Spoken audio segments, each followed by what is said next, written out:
The gunner's hands are shaking. Not from fear, from the recoil.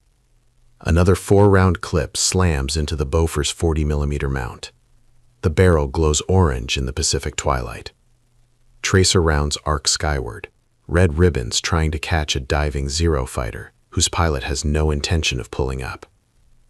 40 yards to starboard, a gunner screams into his sound-powered phone.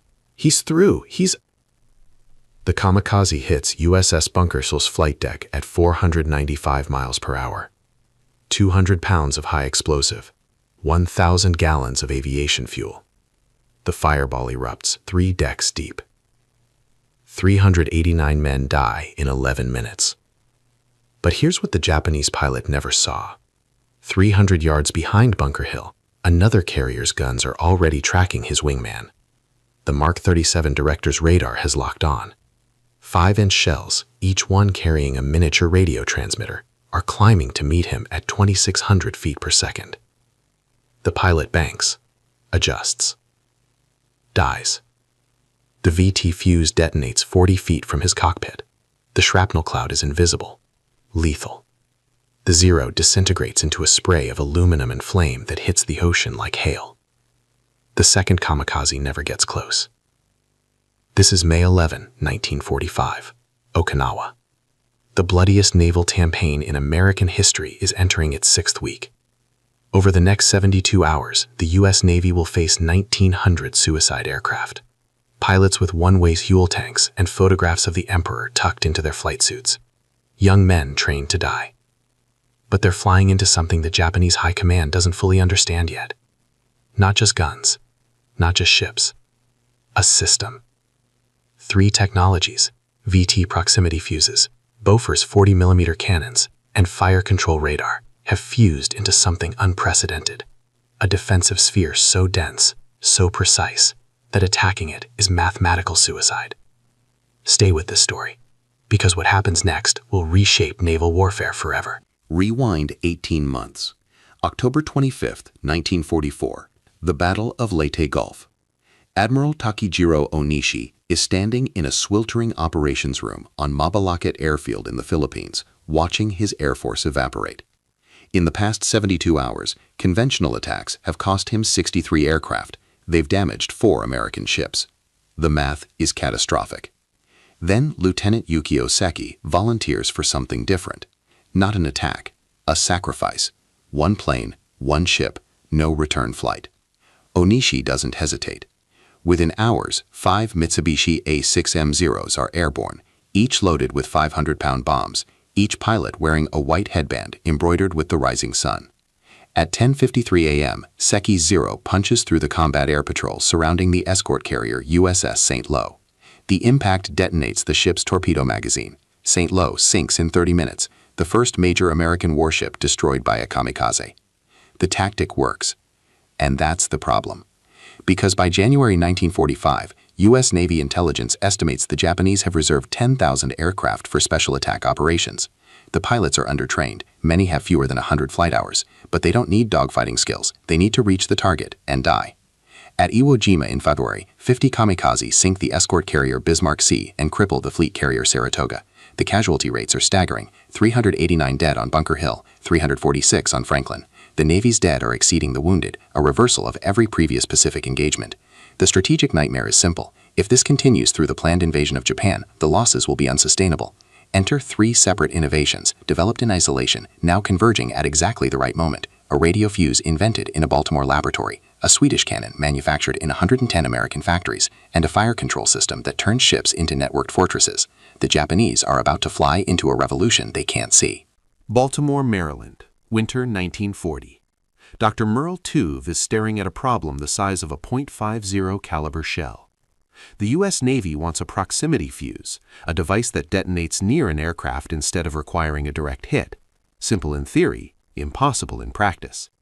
The fuse must contain a miniature radio transmitter, receiver, amplifier, battery, and detonator. All of it must survive the 20,000 G shock of being fired from a 5-inch gun, and it must cost less than $50 to manufacture. Tube's team at Johns Hopkins Applied Physics Laboratory starts with vacuum tubes, glass tubes, in a projectile experiencing forces that would crush a cinder block.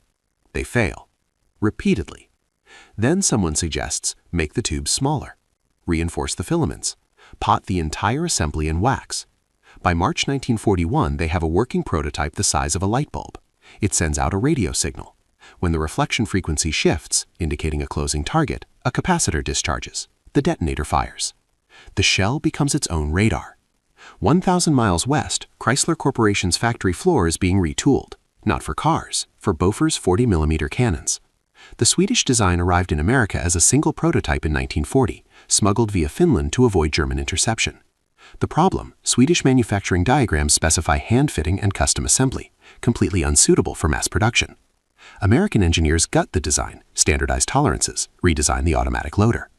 By January 1942, the first twin mount rolls off the assembly line. 4 months later, the first quadruple mount, 4 barrels synchronized to fire 640 rounds per minute. September 1842, Crosley Corporation delivers the first batch of VT fuses to the Navy. Each one costs $18. Each one contains technology that will remain classified until 1945. The components are ready. Now they need a battlefield. January 5, 1943, Guadalcanal. Lieutenant Red Cochran commands the aft 5-inch battery on USS Helena. The light cruiser is returning from a raid when radar picks up Japanese dive bombers closing at 14,000 feet. Cochran's gun crew loads 3 shells fitted with the new VT fuses, top secret, never combat tested, shipped to the Pacific with strict orders: do not allow them to fall into enemy hands. The first salvo fires. The second salvo fires. The HE-D3A Val dive bomber explodes 1,200 yards away. No direct hit. The shell detonated 40 feet from the aircraft's wing, and the shrapnel cloud shredded control surfaces, fuel lines, pilot. Cochran stares. His spotter stares. The bridge radios down. What the hell did you just fire? Nobody knows yet, but the gun crew telegraphs the shell's serial number back to Chrysler Corporation. Within 24 hours, factory workers are celebrating. They've just invented aerial death at a distance. The old math: 1,000 rounds of timed fuse ammunition per aircraft kill. The new math: 250 rounds. 4-to-1 advantage. But there's a catch. The VT fuse's electronics won't fit inside anything smaller than a 76mm shell. That means only the big guns, the 5-inch batteries, can use them. The Bofors 40mm cannons, which will become the Navy's primary close-in defense, are stuck with impact fuses. They need a direct hit. At the Battle of Midway in June 1942, Bofors guns saw their first major action.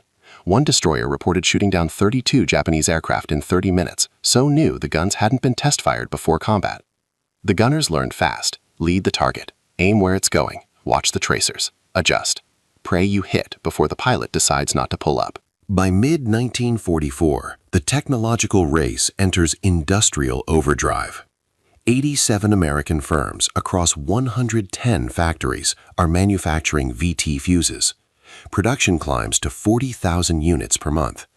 The Navy is installing them on every ship with 5-inch guns: destroyers, cruisers, battleships, carriers. Intelligence officers report the Japanese have captured unexploded VT shells from Guadalcanal. They've tried to reverse engineer them. They fail. The miniaturization is too advanced. Meanwhile, Bofors production explodes. The Navy builds 2,300 quad mounts, 10,000 twin mounts, 10,000 single mounts. Cost drops from $86,000 per quad mount to $67,250 as assembly lines optimize. Every major warship gets retrofitted. The Essex-class carriers carry 10 to 18 quad mounts each. USS Saratoga mounts 23 quads and 2 twins, 96 barrels total. Then comes the third piece: fire control radar. The Mark 37 gun fire control system, paired with Mark 12 and Mark 22 radars, transforms 5-inch batteries into precision instruments. Range accuracy within 50 yards at 20,000 yards. The system calculates target speed, altitude, direction, and sets the VT fuse timing automatically. A Mark 37 director can slay multiple gun mounts to a single target track. But the real revolution happens below decks. Combat Information Centers, CICs, emerge as the nervous system of the fleet. Dark rooms filled with radar screens, plotting tables, radio circuits. Trained operators track every aircraft within 100 miles. Fighter directors vector F-6F Hellcats to intercept incoming lades before they reach the ships. gunnery liaison officers feed target data to every gun mount simultaneously.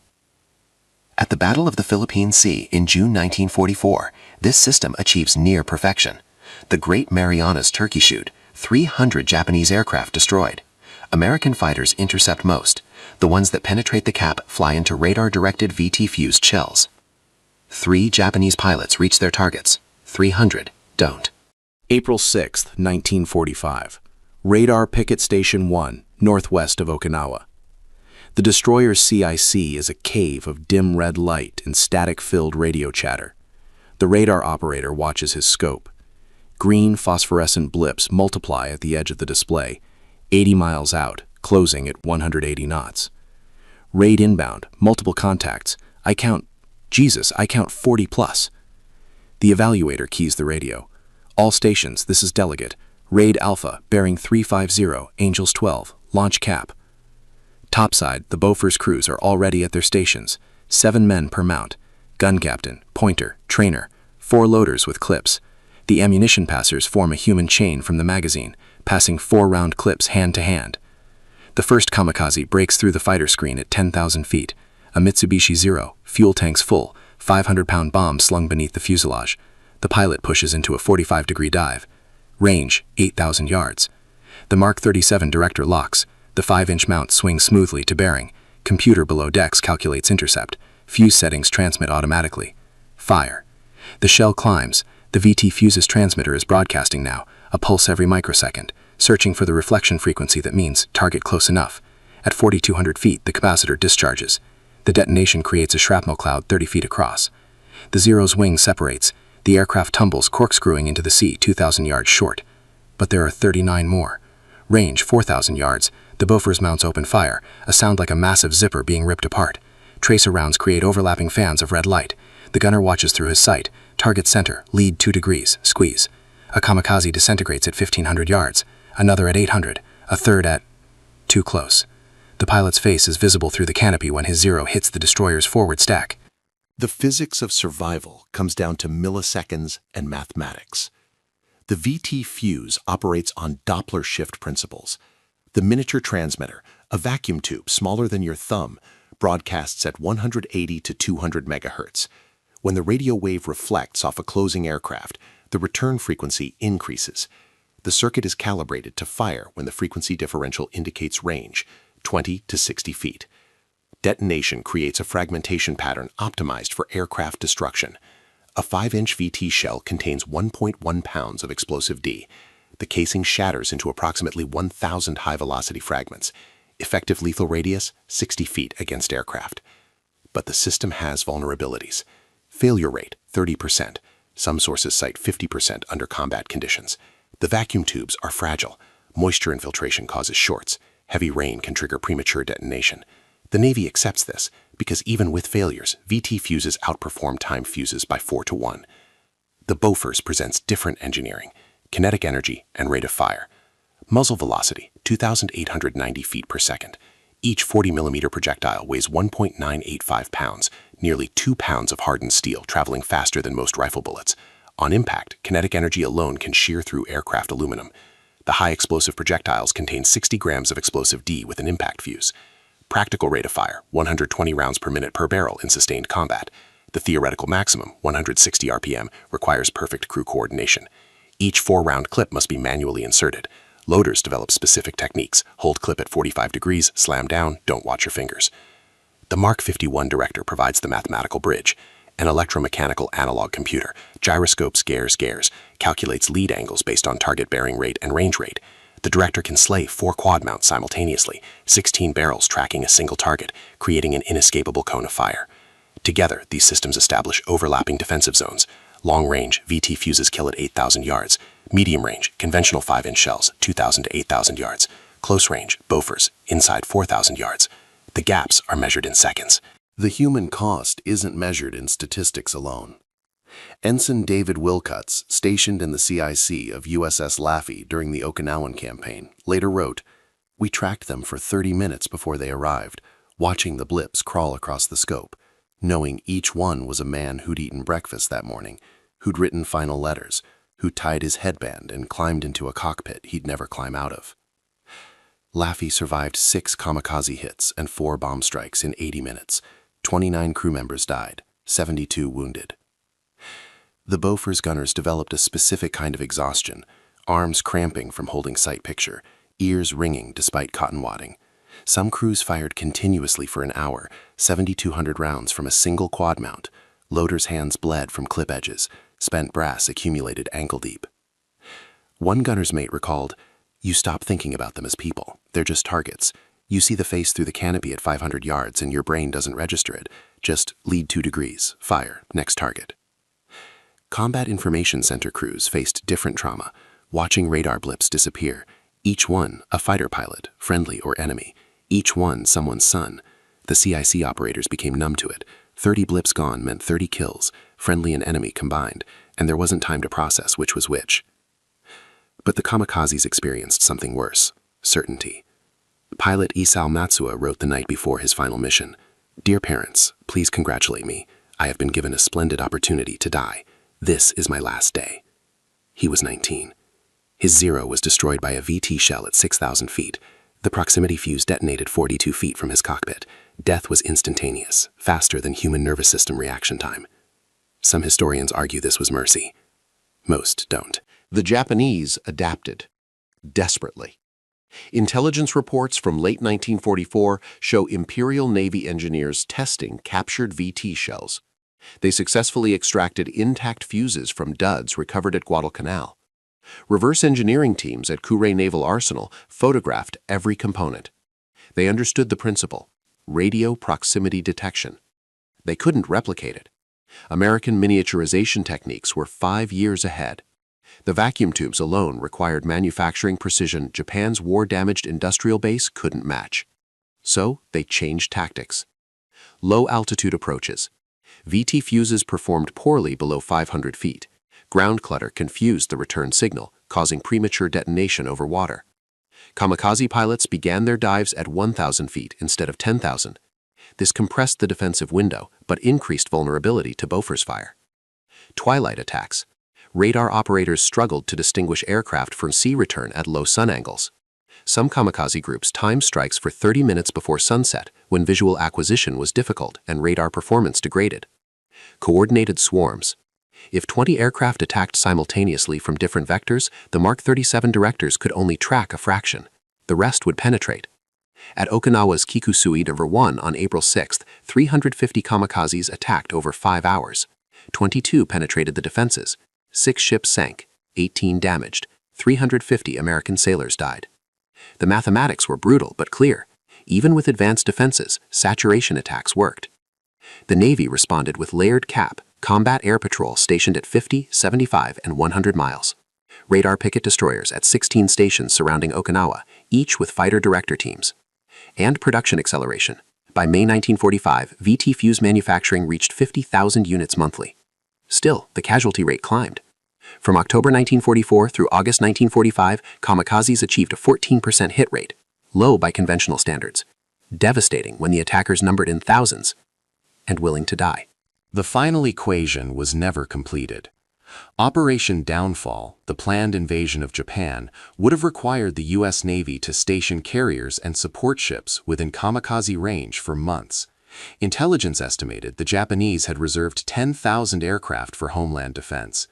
Even with VT fuses, Bofors guns, and radar, the projected losses were catastrophic, potentially 400 to 800 ships damaged or sunk.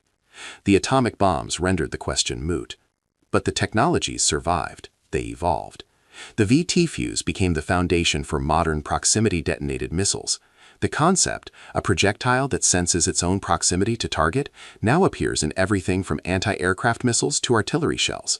The miniaturization breakthroughs pioneered at Johns Hopkins enabled the transistor revolution of the 1950s. The Bofors 40mm served through Korea, Vietnam, and into the 1990s. Some navies still deploy variants today.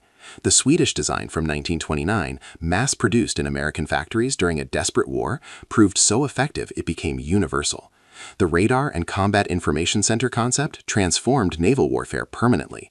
Modern Aegis combat systems trace their lineage directly to the darkened rooms where CIC operators tracked blips on phosphorescent screens. The idea, centralized information processing feeding decentralized weapon systems, defines 21st century network-centric warfare. The human cost remains staggering. At Okinawa alone, 4,907 U.S. Navy personnel killed, primarily by kamikazes. Nearly 3,000 Japanese pilots died in suicide attacks across the entire campaign. Young men, undertrained, sent on one-way missions against a technological wall they couldn't breach.